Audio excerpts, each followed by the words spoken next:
Consolidation में कुछ चीज़ें ऐसी हैं जो पेपर के हिसाब से बहुत इम्पोर्टेंट है। लाइक कंसोलिडेशन में सबसे पहले परसेंटेज निकालना, पेरेंट का कितना है, एनसीआई का कितना है, मेरे पास कब से आया, स्टेप अप एक्विजिशन है तो मैंने पहले 1 जनवरी को लिया था, उसके बाद 2 फरवरी को लिया, तो 1 जनवरी को कितना लिया था, किस वैल्यू पे लिया था, 2 जनवरी को कितना लिया, किस वैल्यू पे लिया, तो मेरा हिस्सा कितना है, एनसीआई का हिस्सा कितना है, परसेंटेज निकालना बहुत इंपॉर्टेंट है।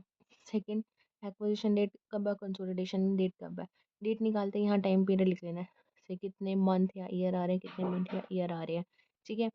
अब डेट ऑफ एक्विजिशन निकालने के बाद जो मैंने अदर इक्विटी में पहले ओपनिंग लिया था, उस ओपनिंग में क्या होगा, क्लोजिंग पोस्ट में जो बैलेंस शीट में दे रखा होगा क्लोजिंग वो आएगा, और ओपनिंग में कितना आएगा, क्लोजिंग माइनस ओपनिंग, वो आएगा मेरा यहाँ पे। ठीक है। या क्वेश्चन में दे रखा है ओपनिंग 1 अप्रैल को इतना है, तो ओपनिंग यहाँ पे लिख देंगे और फिर पोस्ट में कितना आएगा, जो बैलेंस शीट में दिखा रहेगा माइनस ओपनिंग, ये मेरा यहाँ पे चला जाएगा। ठीक है। क्योंकि ड्यूरिंग द पीरियड मैंने पोस्ट में इतना कमाया है, ये मेरे से गलती होगी, ये वाला जाएगा यहाँ पे। ठीक है। क्लोजिंग बैलेंस शीट से मिल जाएगा। अब इसके बाद डिविडेंड, एनसीआई में से माइनस होगा अदर इक्विटी में।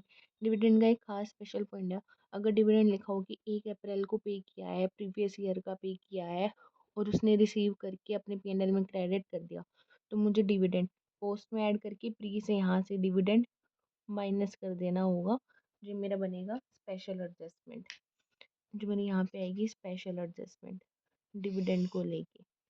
ठीक है। तो मेरे डिविडेंड के लेके मेरी एक स्पेशल एडजस्टमेंट है। उसके बाद वही टाइम एडजस्टमेंट मुझे करना है, बोनस आ रहा है तो equity share capital plus pre से माइनस। ठीक है। अब फेयर वैल्यू में मुझे दे रखो कि फेयर वैल्यू ये हो गई, तो मुझे ये नहीं लेना, मुझे डिफरेंस चाहिए कि चेंजेस कितना आया, मुझे चेंजेस चाहिए, मुझे डिफरेंस चाहिए कि कितने परसेंट चेंज आया है। 100 रुपये से 150 हो गए, तो मुझे 150 नहीं चाहिए, मुझे 50 रुपये चाहिए कि 50 रुपये वाला डिफरेंस आया हर चीज़ पे। उसके बाद अगर जैसे पीसी में कई बार होता है कि हम कंटीजेंट लायबिलिटी ले लेते हैं, जो मेरी टारगेट मतलब एक्वायरी कंपनी होती है, मैंने उसकी कंटीजेंट लायबिलिटी ले ली, तो मेरे लिए डेड लॉस है, तो मैं उसकी वैल्यू ज़ीरो होगी, बट फेयर वैल्यू उसकी आज की कुछ है, तो मेरा लॉस होगा, तो कंटीजेंट लायबिलिटी प्री में से माइनस हो जाएगा, उसके ऊपर डीटीए बन जाएगा पॉजिटिव, और वो कंसिडरेशन पोस्ट में पे ऑफ हो जाती है या नहीं पे करनी पड़ती है, तो उसको हम रिवर्स कर देंगे। इसके बाद एक और चीज़, जब भी मैंने कहा था कि अगर मेरे को गेन अमाउंट दे रखी है और लाइफ दे रखी है, अगर ओवर वैल्यूड लिख रखा है, ओवर वैल्यूड मतलब वो है मेरा लॉस ही, बट इसके ऊपर डेप्रिसिएशन की परसेंटेज लगानी पड़ेगी और फिर अपने पीरियड का निकालना पड़ेगा। बट अगर इवैल्यूएशन गेन डायरेक्टली दे रखा है तो लाइफ इसलिए इम्पोर्टेंट होती है, गेन अमाउंट और लाइफ की टोटल लाइफ कितनी है अपॉन में मेरा पोस्ट का टाइम पीरियड कितना है, मतलब 2 साल है, टोटल लाइफ कितनी है, पोस्ट का टाइम कितना है, टोटल लाइफ कितनी है, तो उस चीज़ में ये काम आता है। अदरवाइज मुझे लॉन्ग कट से जाना पड़ेगा, इसका ये है तो इसका ये है। ठीक है। कंटीजेंट लायबिलिटी बता दी, यहाँ बता दी सिर्फ चेंजेस लेने हैं, और वो और एक था कि अगर मेरी इन्वेंट्री या ट्रेड पेबल है, वो डेट ऑफ एक्विजिशन के बाद, मतलब मैंने डेट ऑफ एक्विजिशन के बाद मेरी डेट सेल परचेज हुई है, बट वो ईयर एंड पे इन्वेंट्री मेरे उसमें है, तो मुझे इन्वेंट्री एलिमिनेट करनी पड़ेगी, तो मैंने यहाँ पे रिवैल्यूएशन गेन या इन्वेंट्री से रिलेटेड कुछ भी किया है, तो मुझे पोस्ट में वो रिवर्स करना पड़ेगा, मेरी इन्वेंट्री अनसोल्ड रह जाती है तो। ठीक है। तो बैलेंस शीट में क्या होगा, गेन प्लस हो गया, उसका रिवर्सल माइनस हो गया, अगर इन्वेंट्री मेरी डेट ऑफ कंसोलिडेशन पे अनसोल्ड बचती है तभी ये यहाँ पे ये होगा। ठीक है। उसके बाद आईएनए में ए प्लस इक्विटी शेयर कैपिटल लेना मत भूलना। अ, इसमें बस इम्पोर्टेंट यही था, कुछ टाइम एडजस्टमेंट आ जाती हैं, पीएनएल में कुछ चेंजेस आ जाते हैं।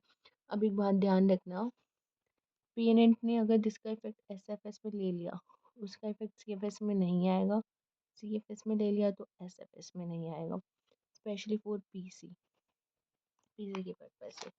ठीक है। और अब इसके बाद अगर मेरी प्रीवियस हेल्थ इन्वेस्टमेंट में कोई भी गेन या लॉस होता है, वो मेरा अदर इक्विटी से एडजस्ट होगा, प्लस माइनस होगा। ठीक है।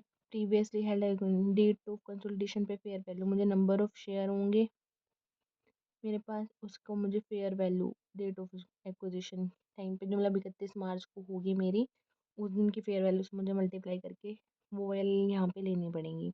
ठीक है।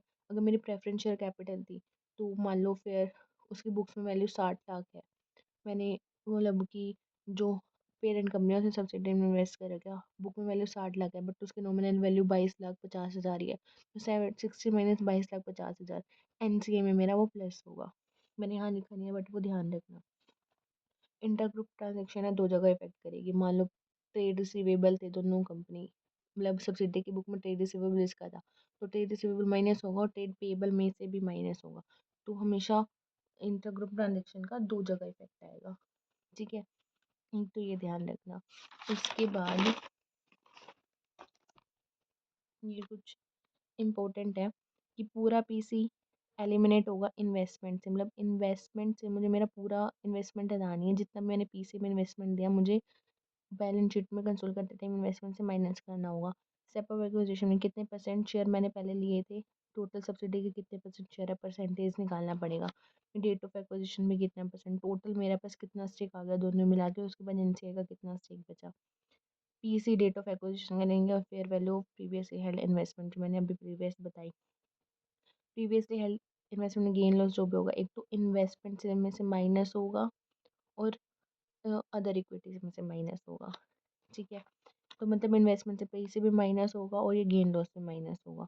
अब डिविडेंड बता दें कि 1/4 को पे किया है सब्सिडी ने और पेरेंट ने वो रिसीव भी कर लिया और क्रेडिट भी कर लिया पीएनएल से, तो पोस्ट में प्लस माइनस, और ये आईएनए में और अदर इक्विटी में डिस्ट्रीब्यूट नहीं होगा, डिस्ट्रीब्यूट नहीं होगा। ठीक है, उसके बाद और अगर मुझे BR वगैरह दे रखे हैं, अब मुझे दे रखा है कि BR है 2 लाख के आपस में थे, उसमें से 30,000 मैंने बैंक से डिस्काउंट करा लिया, मतलब 1,80,000 ही आपस की इंटर ग्रुप ट्रांजेक्शन बच गई। इक्विटी दो जगह इफेक्ट कर लेगी। ठीक है, अगर अनरिलाइज प्रॉफिट था तो जितने परसेंट इन्वेंट्री मेरी अनसोल्ड बची है मुझे उतने परसेंट ही रिवर्सल करना है, तो परसेंट ही एलिमिनेट करनी होंगी। ठीक है, ओवर एलिमिनेशन मतलब लॉस ही है पीपी पे, तो वो प्री में से माइनस कर देंगे, पोस्ट में एक्सेस डेप्रिसिएशन प्लस कर देंगे। यहाँ पे टाइम फैक्टर का ध्यान रखना, कब हो रहा है। मान लो मैंने मेरा डेट ऑफ एक्विजिशन जनवरी बन रहा है बट ये ओवर वैल्यूड हो गया मेरा अक्टूबर में ही, तो 3 महीने का प्री में एक्सेस डेप्रिसिएशन तब भी ऐड होगा, तो प्री में भी ऐड होगा, पोस्ट में तो होता ही है। अब सबसे इम्पोर्टेंट है कि मैंने पेरेंट ने 8% डिबेंचर हेल्ड कर रखे थे, डिबेंचर में भी वो कर रखा था, उसकी आज की नॉमिनल वैल्यू दे रखी है, कोस्ट दे रखी है। पहले तो इसका डिफरेंस आएगा कंसोलिडेटेड इक्विटी में नॉमिनल वैल्यू से मेरे डिबेंचर कम हो जाएंगे क्योंकि मुझे एलिमिनेट करना पड़ेगा, इंटरग्रुप ट्रांजेक्शन होगी, मैंने 8% डिबेंचर सब्सिडी के दे रखे हैं, मुझे बोरोइंग में से माइनस करना पड़ेगा और जो मेरी कोस्ट है वो मुझे से मुझे इन्वेस्टमेंट मेरी माइनस करनी पड़ेगी। सबसे इम्पोर्टेंट पॉइंट है कंसोलिडेशन का यही, इंट्रा ग्रुप ट्रांजेक्शन जो भी होगी मुझे माइनस करनी पड़ेगी, चाहे मैं वो प्रेफरेंस शेयर में करूँ, चाहे मैं डिबेंचर में करूँ, चाहे मैं उसको एसेट दे दूँ, कुछ दे दूँ, कुछ भी हो सब माइनस होगा। जो भी माइनस होगा कोस्ट से माइनस होगा और नॉमिनल वैल्यू पे preference share debenture nominal value minus होंगी। इन्वेस्टमेंट में कोस्ट से माइनस करना पड़ेगा क्योंकि जो गेन लॉस है वो तो वैसे भी अनरिलाइज है अभी, तो मुझे जो भी मेरा गेन लॉस आएगा वो मुझे इन्वेस्टमेंट से तो मतलब कोस्ट से माइनस करनी होगी जितना मैंने लगा रखा है। उसके बाद जो भी मेरी बोरोइंग है माइनस करनी पड़ेंगी मुझे, नॉमिनल वैल्यू मुझे मेरी बोरोइंग की माइनस करनी पड़ेगी। ठीक है, अनरिलाइज गेन जितना बचा उतना ही।